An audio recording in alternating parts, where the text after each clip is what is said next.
What's going on, Colts Nation? I appreciate you joining me for another video. Where in this one, I want to talk about the kicker position. If you watched our video yesterday, it was funny. During the video, I literally said, as soon as I go to work, the Colts are going to announce that they've signed another kicker.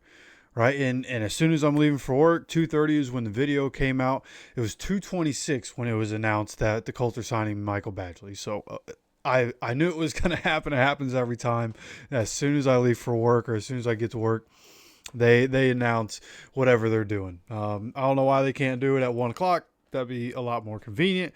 But nonetheless, we have signed Michael Badgley, Money Badger, who has been with the Colts before, spent a little bit of time, I believe, with the Chargers, played a little bit with the Lions. I think he only had 4 kicks for them. But nonetheless, he ended up missing 2024 due to a hamstring injury, so wasn't available for anybody. But this year, he is available. He is going to be back with the Colts. And of course, anybody we could bring in is going to be somebody that's lesser than anybody that's available on a team. It's just the way it is. We're going into week 6. Anybody that is a great kicker already, some of the best in the league are on rosters. But for what was available, I think we got the best available guy. It was the guy I was looking at. I know Dustin Hopkins was available. He was somebody that earlier in his career when he was with what is formerly known as the Redskins, then the Washington football team, back when he was with them, he was really good. He just, as time went on, not really sure what happened, honestly, in his career. He just ended up falling off. Not really sure what that was about. But the Colts did try out 8 different guys.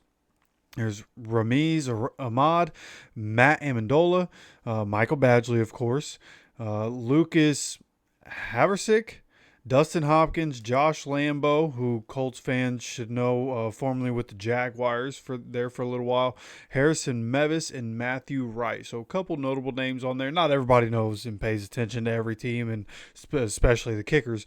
But definitely some notable names on that list. But we get Michael Badgley back in the building, somebody who spent time with us in 2021, which was the last time we made a playoff run. Hot Rod ends up on IR, and we had Michael Badgley come in, back him up. He did well for us.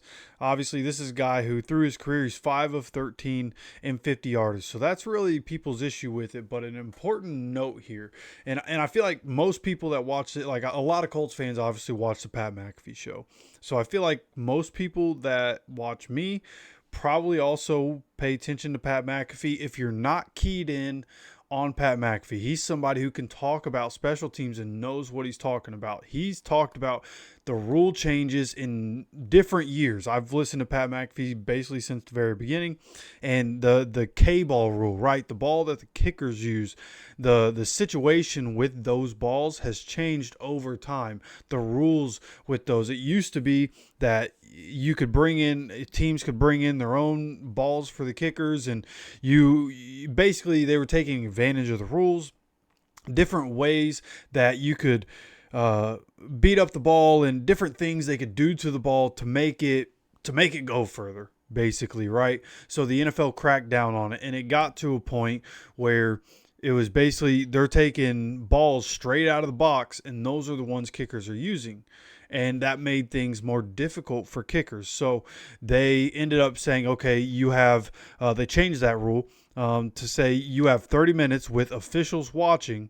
You have 30 minutes before the game to be able to work this ball to get it to a way that you want it for your kicker, right? And then going into the game, team, and this is something Pat McAfee's talked about, which I thought was interesting, was that both teams, the specialists would talk before the game. Hey, our guy's good at, getting the balls in a good way. Our guy's not good at doing it, and they would choose which K ball they're going to use for the game. Right. So for the Colts, they liked their guy, Adam Vinatieri, Pat McAfee, they liked their guy. And so, if they would either have ball 1 and 3 or ball 2 and 4, right? So, and the specialists before the game would essentially get together, figure out which balls each team is going to use. And now the rules changed this year, coming into this year. It was changed, and I don't know all the specifications of it, but you can bring in your own K-balls. And so when we're seeing all these guys be able to hit the 60-yarders, even the 70-yarder that we saw in the preseason, that happens because of the new rule. Now, also, the Jaguars kicker, I believe it's Cam Little, if I'm not mistaken. Pretty sure that's his name. But nonetheless, Jags kicker is a good kicker, got quite the leg on him. And but nonetheless, like the new instituted rules for the K-ball, the kickers this year are bombing balls. Punters, kickers, they are mashing these footballs, right? I think it was the Vikings punter. Yeah, it was a Vikings punter this past Sunday in their game in London. He punted it from like the 10 or 12 yard line, ends up, I think, landing at like the 15 on the other side of the field. Like, people are bombing footballs, right, because of the new K-ball rules. So for Michael Badgley, his numbers from 50, not great, but I think can be better because of the new rules. He was kicking essentially freshly out of the box footballs, right? So the numbers from 50 plus, I think, can be better with us, and I think it will have an impact. The new K-ball rules will have an impact there.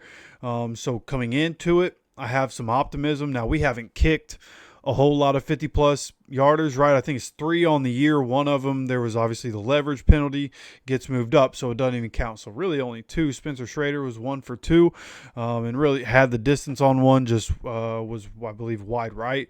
But ended up hitting another one. So we're not in a situation where we're kicking a whole lot of 50 plus yard field goals. If we're, around midfield, slightly on the opposite side of midfield, and it's 4th and short, we're probably going for it anyways, and then going to end up with at least a closer opportunity at a field goal generally. So feel pretty good about bringing Michael Badgley in. Good replacement, of course. Incredibly unfortunate, what happened to Spence, and he was so good for us. Obviously, leading the league in points this year, was just brilliant. Hitting all his extra points, only missed the 1 field goal. So unfortunate what happened with him, but we got a good replacement coming in, so that's good. And with that, right, talking about the kickers, and of course you have the Spencer Schrader injury. The Colts announced today that they have officially signed Michael Badgley to their 53-man roster and place kicker Spencer Schrader with his ACL and MCL tears on the season-ending IR. Now, what else comes with that? Just some extra injury news here as we're talking about it. Colts cornerback injuries just continue, and it's really unbelievable. Like, injuries happen to every team, and I mean, thankfully we don't have different injuries all over the place. Like, obviously in the preseason and training camp, we have some pretty massive injuries. Obviously, losing Justin Wally for the season hurts. Losing Hunter Wohler for the season hurts, right? There's some different guys on the season-ending IR. But what's happening to our cornerback room is insane.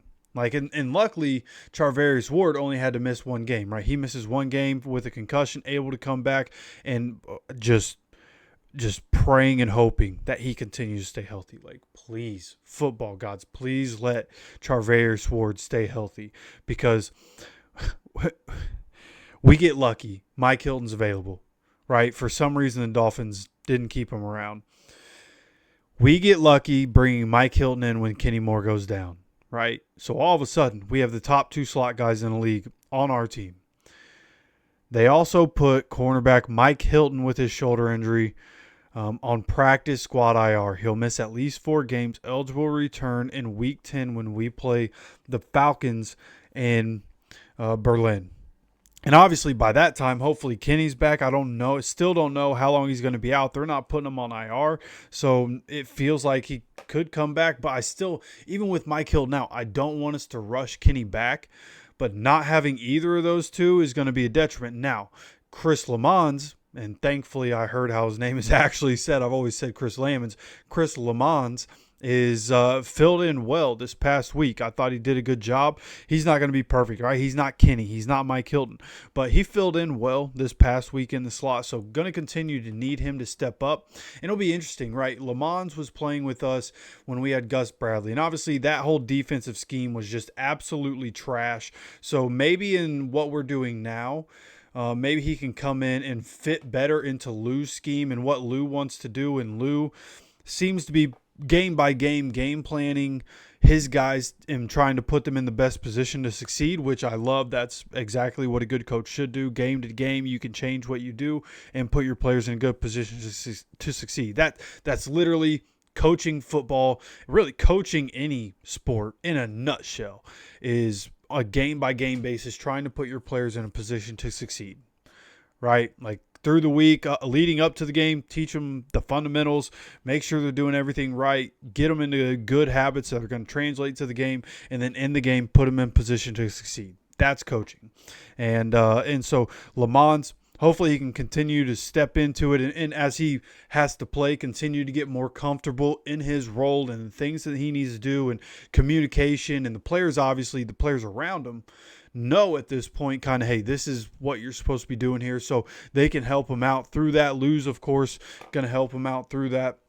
But we're going to need Lamont to step up in a big way with both Kenny and Mike Hilton out, and hopefully he can, and so that we don't have to feel like we need to rush Kenny back. Luckily, we're 4-1, and with the teams that we're playing, right, Cardinals coming up, they have talent on that team, but just continue, seemingly it's coaching, right? They have a coach that hits their players. I hope we beat the Cardinals by 1,000,000. It is not cool at any level of football or any other sport to put your hand, as a coach, to put your hands on a player. Not cool with that at all. So I hope we beat the absolute dog crap out of the Cardinals this upcoming week. But nonetheless, with the injuries going on, gonna need Lamont to step up. Gonna need Michael Badgley to step up in a big way, right? So that's gonna be the update for right now. I'm gonna have more content today. Don't have to work my day job, so I can actually get you guys content. Got plenty of time, so we're gonna have plenty more content, not only today but also through the week. Gonna be able to get you an updated injury report when that comes out as the Colts get back to practice today. So if you enjoy the content, make sure to hit the like button, and make sure you guys subscribe with notifications on so you continue to get notified anytime we drop any content on this channel. Of course, appreciate you stopping by for another video. And as always, take care of yourself, take care of each other, and go Colts.